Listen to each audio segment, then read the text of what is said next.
Olá pessoal, tudo bem? É uma satisfação estar novamente com vocês aqui para mais um encontro.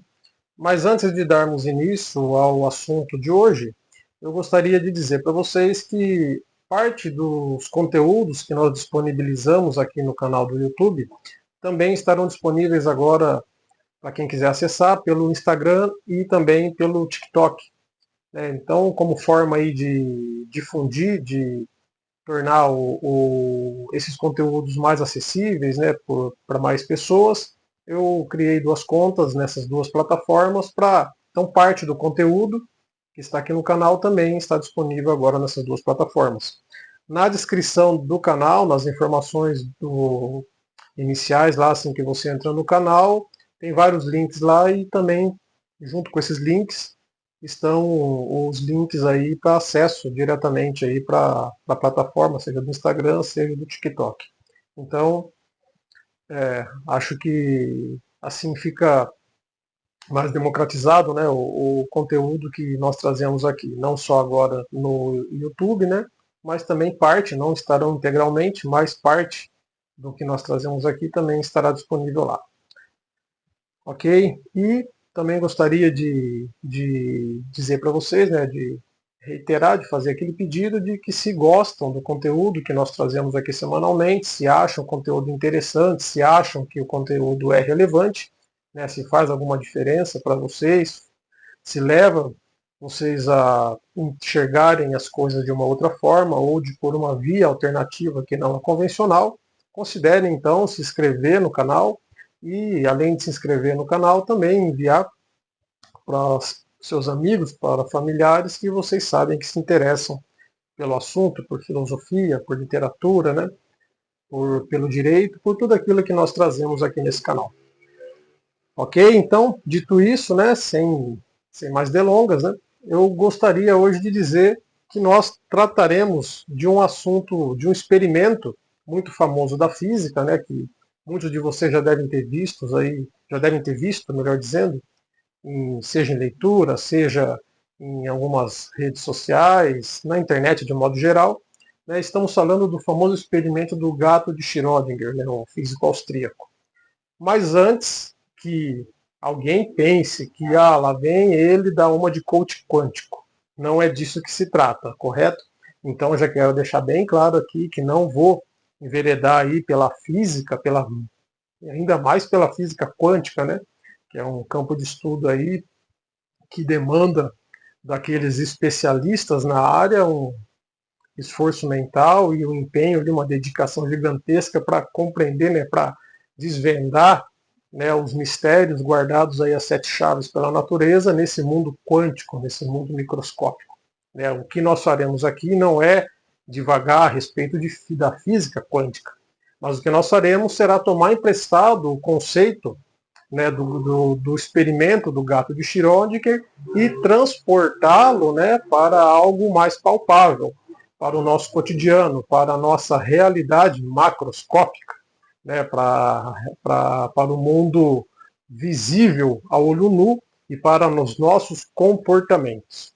Correto? Então, dito isso, né, eu gostaria de dizer ainda que hoje nós enxergamos física e filosofia como coisas dissociadas, né, como coisas separadas, como ciências, por assim dizer, divididas, né, que não tem nada a ver uma com a outra, né?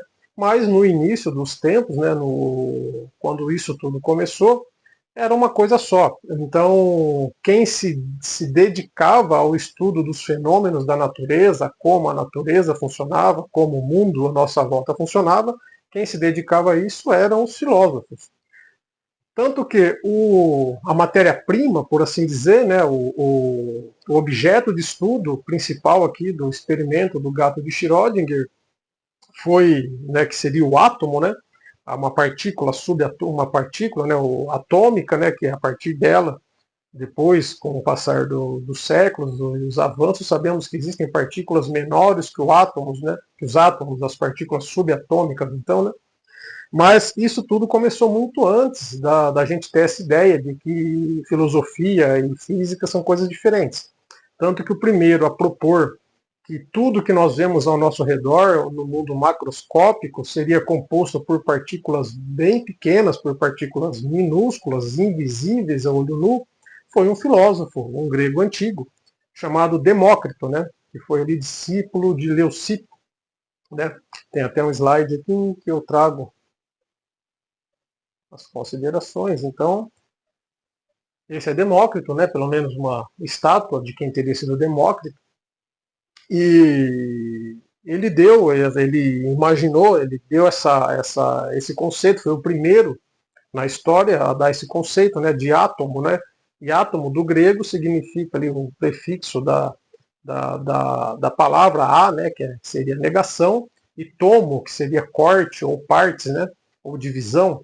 Então, átomo seria aquilo que não é divisível, não fracionável, seria a menor partícula existente no universo. Hoje sabemos que não, sabemos que o átomo é divisível, né, sabemos que ele pode ser, inclusive é o princípio do funcionamento aí da energia nuclear, mas naquela época já é surpreendente que alguém, sem os equipamentos modernos de que nós dispomos hoje, já tenha tido essa noção, correto? E até hoje nós usamos essa palavra, átomo, né, aquilo que não é divisível, correto?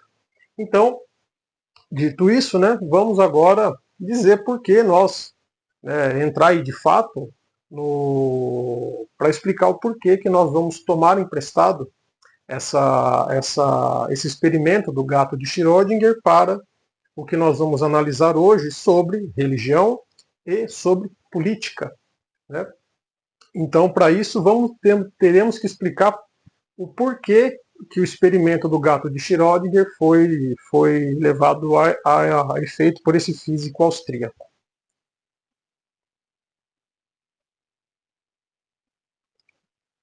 Então vamos lá, teremos que falar um pouco de física, mas como eu disse, não vamos enveredar por isso, é apenas para explicar o porquê para que o que nós vamos, essa transferência do experimento para essas searas das nossas vidas cotidianas faça sentido. Correto? Então vamos lá. Schrödinger desenvolveu esse experimento do gato de Schrödinger, do gato, né, que acabou ganhando seu nome, né, gato de Schrödinger. Schrödinger foi o físico que desenvolveu o experimento. Para explicar algo que era chamado de superposição quântica. Né? O experimento consistia no seguinte: dentro de uma caixa teria sido colocado um frasco, um pequeno invólucro contendo uma substância tóxica, uma substância nociva, um veneno. Né? E junto com esse frasco, que era muito sensível, foi colocado um gato. Seria colocado um gato.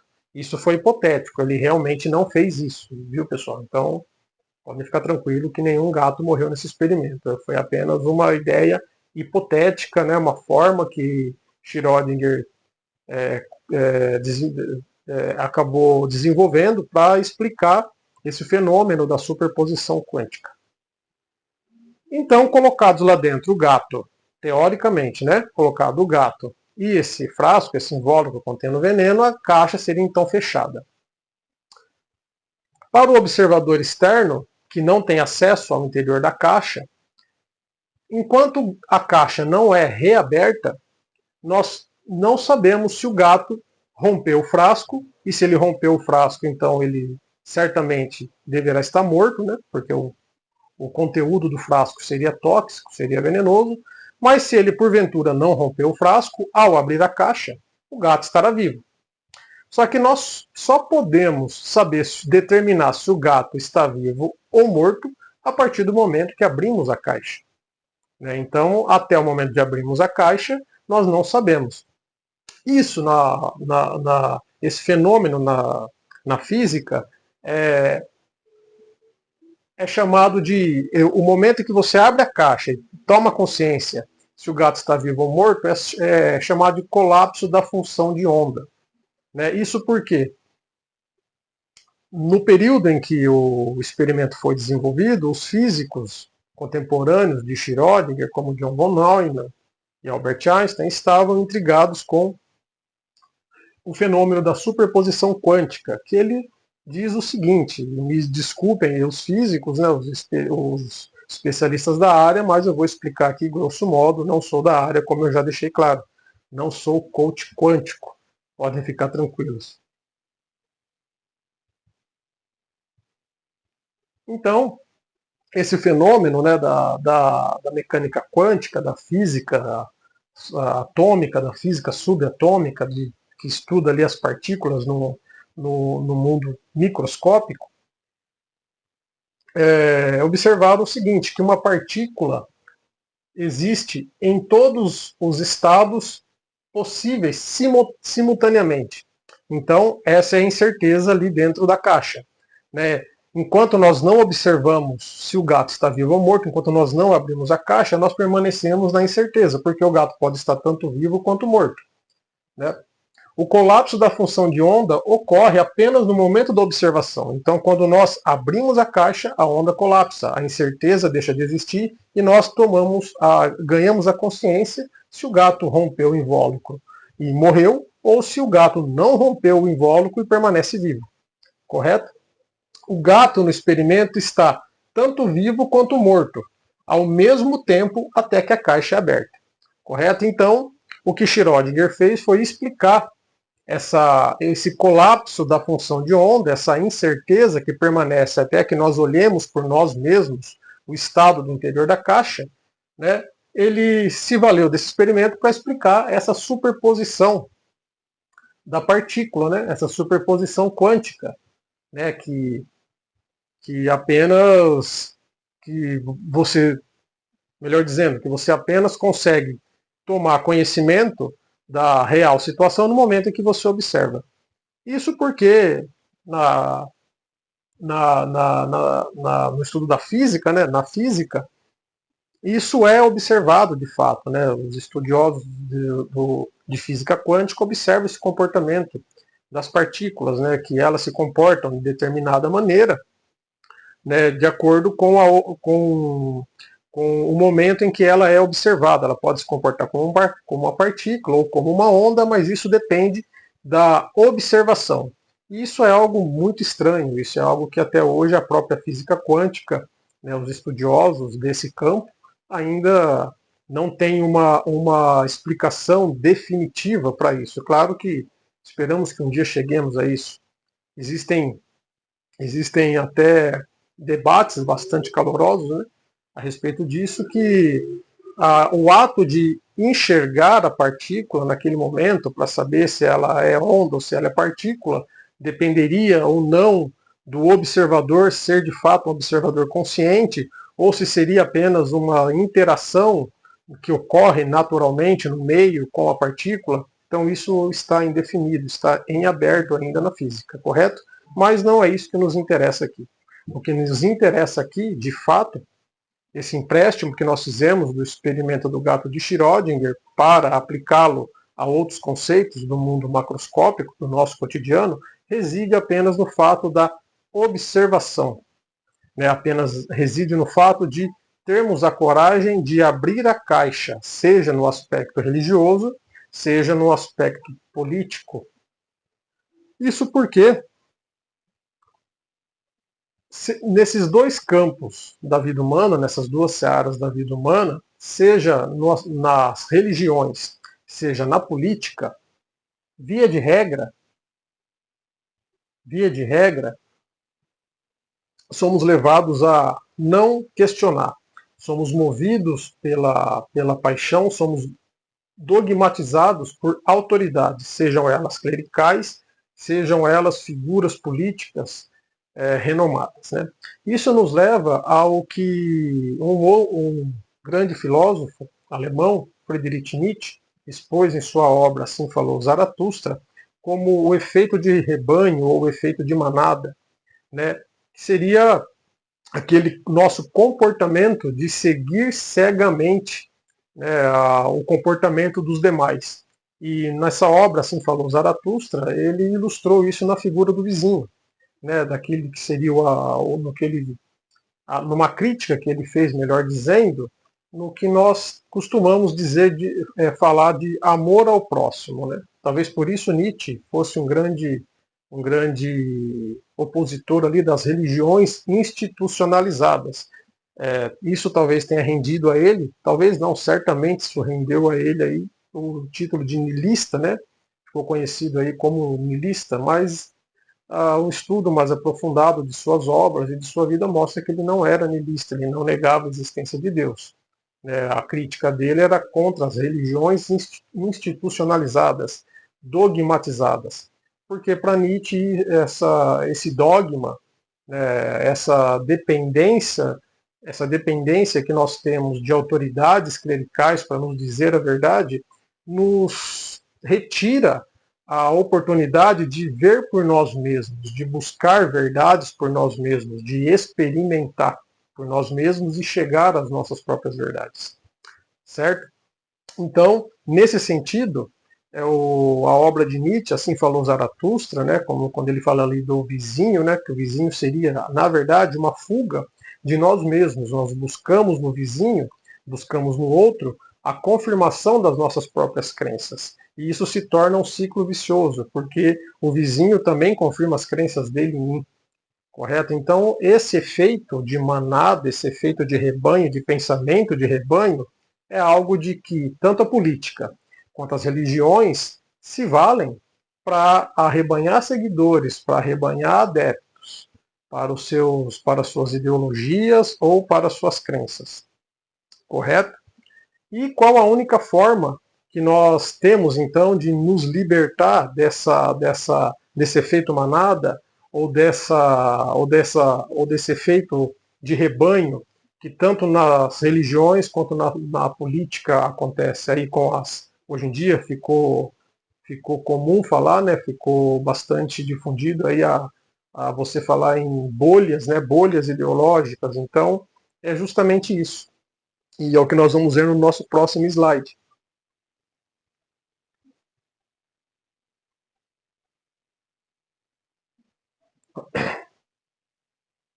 Essas chamadas bolhas, como hoje nós costumamos dizer, na verdade tem um nome científico e foi estudado, né, chamado de dissociação cognitiva. O que seria a dissociação cognitiva? A dissociação cognitiva ela ocorre tanto na seara da política quanto na seara das religiões, porque ela nos leva a não questionar. Ou melhor dizendo, não é que ela não nos leva a não questionar, ela nos leva a permanecer enganados, mesmo quando a gente tem a certeza, mesmo quando a gente tem a convicção de que estamos sendo enganados.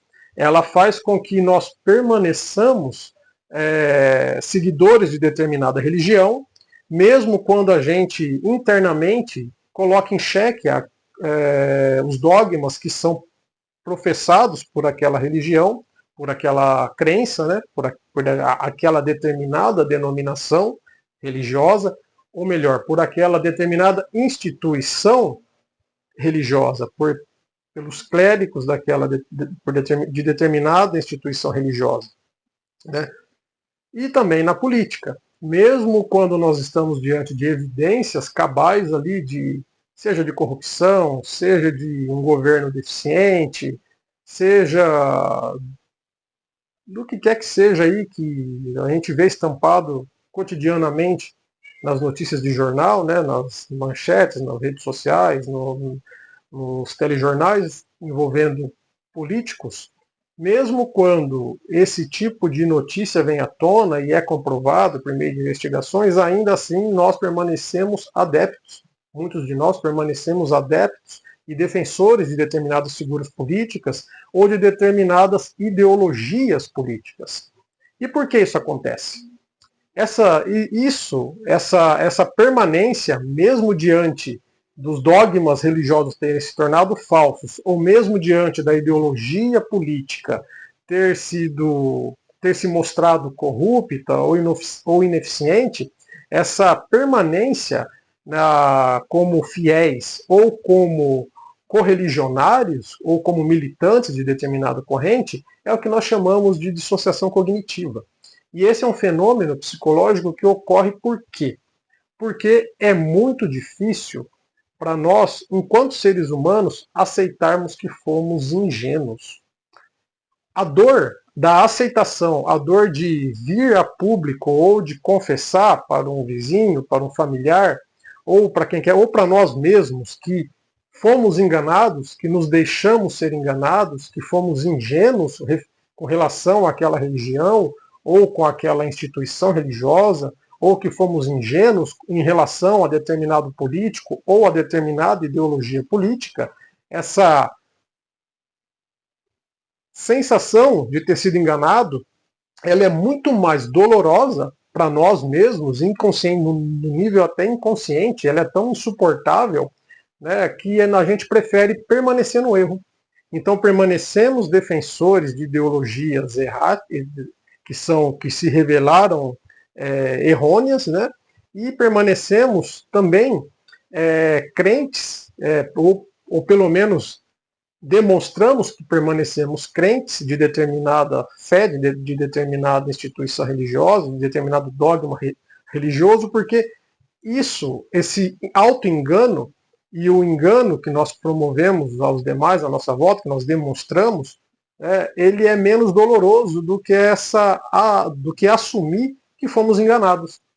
Isso é o que se chama de dissociação cognitiva, né? E ele nos leva aí ao que nós chamamos de viés da confirmação.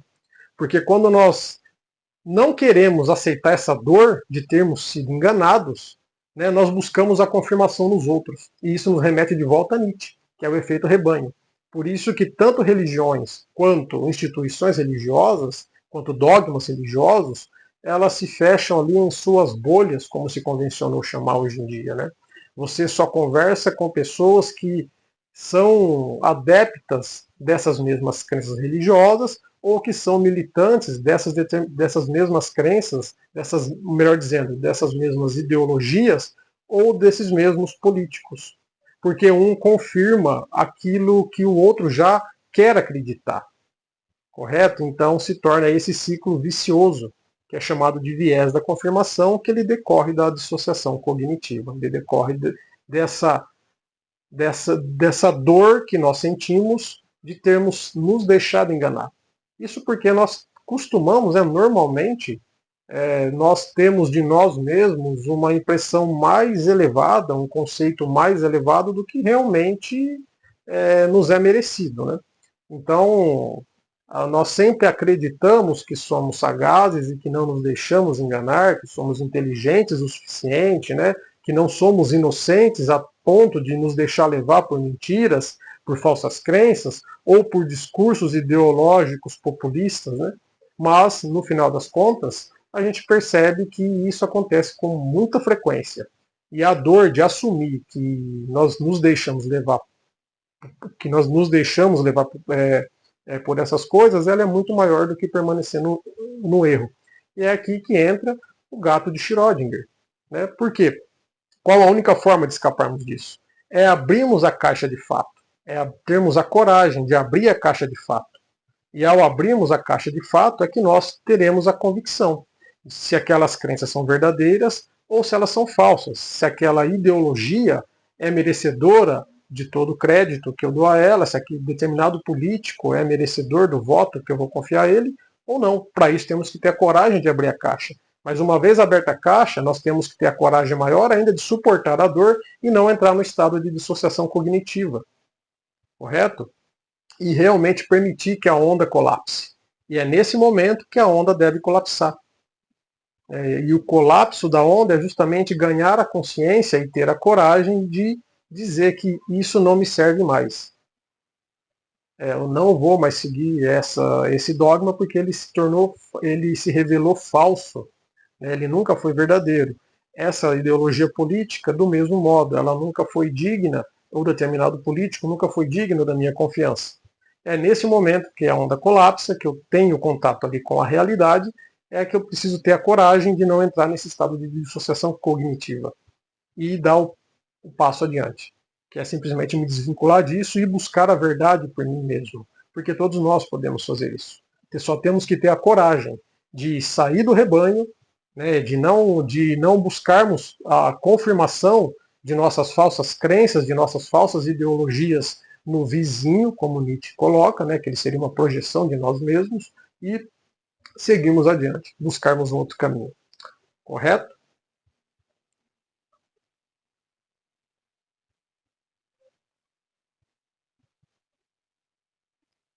Então, seria isso aqui. O colapso ideológico. Ideologias e crenças funcionam como ondas, infinitas possibilidades e promessas abstratas que nos mantêm confortáveis. Correto? E como escapamos disso? Deixa eu ampliar um pouquinho aqui para facilitar a leitura. Então vamos lá. Conhecimento da realidade é o colapso da onda. Quando a verdade bruta aparece, a ilusão da ideologia se desfaz e a superposição acaba. Certo? Então é essa maneira como o experimento do gato de Schrödinger se relaciona com a nossa vida cotidiana. Certo? Isso ocorre e religiões, tanto religiões quanto ideologias políticas, operam o mesmo tripé, sobre a mesma plataforma. Todas elas, crenças e ideologias, possuem 3 círculos distintos. Né? Eles possuem, então, um círculo externo, um círculo público, uma camada pública. É aquilo que nós vemos. Então, se você é frequentador assíduo, é fiel assíduo de determinada religião, você só vai ter acesso a essa camada pública. Da mesma forma, nós, como eleitores, adeptos de determinada ideologia, de determinado partido, de determinada ideologia política, só temos acesso, enquanto eleitores, obviamente, a essa camada pública, a essa camada externa, o que eles nos mostram. Certo? Existe uma camada interna que seria apenas acessível, tanto nas religiões quanto nas ideologias políticas, àqueles operadores menores, aqueles serventuários, por assim dizer, que precisam tomar conhecimento de parte do funcionamento desses sistemas, né? Porque eles mantêm a burocracia tanto do dogma religioso quanto da ideologia política viva, precisam manter o funcionamento. São os burocratas desse sistema. Né? E, por fim, existiria uma camada secreta, existe uma camada secreta, e essa sim é inacessível, tanto para o público em geral, quanto para esse segundo círculo, que seriam os serventuários desses sistemas, né? Que seriam os burocratas que dão estrutura a esses sistemas de crenças e esses sistemas ideológicos. Correto? Então, esse núcleo secreto, essa terceira camada secreta, só é de conhecimento, são aqueles acordos de bastidores, né, são aquelas mãos que são apertadas longe dos holofotes e que apenas os altos escalões das instituições religiosas e dos partidos políticos conhecem. Né? Então, é tudo aquilo que é oculto dos 2 primeiros círculos. E quando você consegue, por si mesmo, né, buscar a verdade por você mesmo e revelar retirar a caixa, a tampa da caixa e enxergar a verdade do que realmente tem lá dentro, a onda vai colapsar.